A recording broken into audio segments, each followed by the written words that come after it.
tous et à toutes.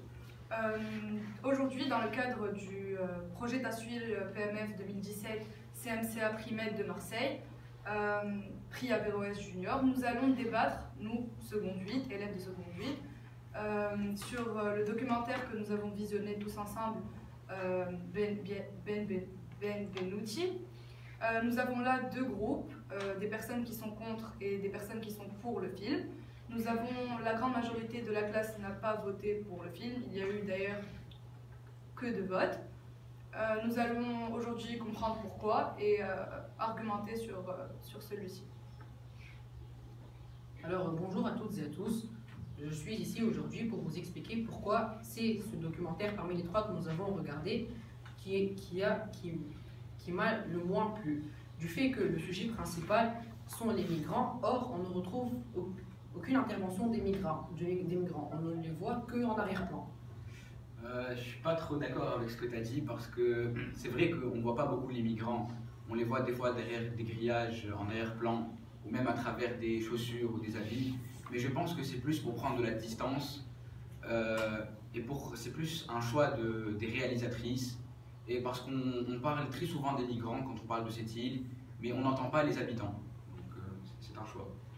Pour reprendre ce que tu viens de dire, ma sœur, moi par exemple je n'ai pas voté pour ce film-là, car j'en ai préféré un autre, mais je trouve aussi que vu que le film, enfin le documentaire est essentiellement composé de témoignages des habitants de l'île, cela peut peut-être provoquer un effet de lassitude chez les élèves, surtout pour des élèves de seconde.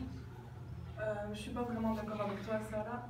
Je pense que les 2 scénaristes ont préféré mettre en avant les paroles des habitants et pas celles des migrants pour justement se concentrer sur leurs idées et leurs points de vue.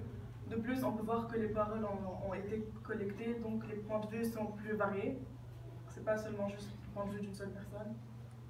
Donc c'est vrai, peut-être que les réalisatrices ont fait ce choix pour insister sur le point de vue des habitants, mais le vrai problème qui s'annonce est que l'État italien n'aide pas forcément l'île, que ce soit l'économie ou bien même en aide pour faire des refuges pour les migrants.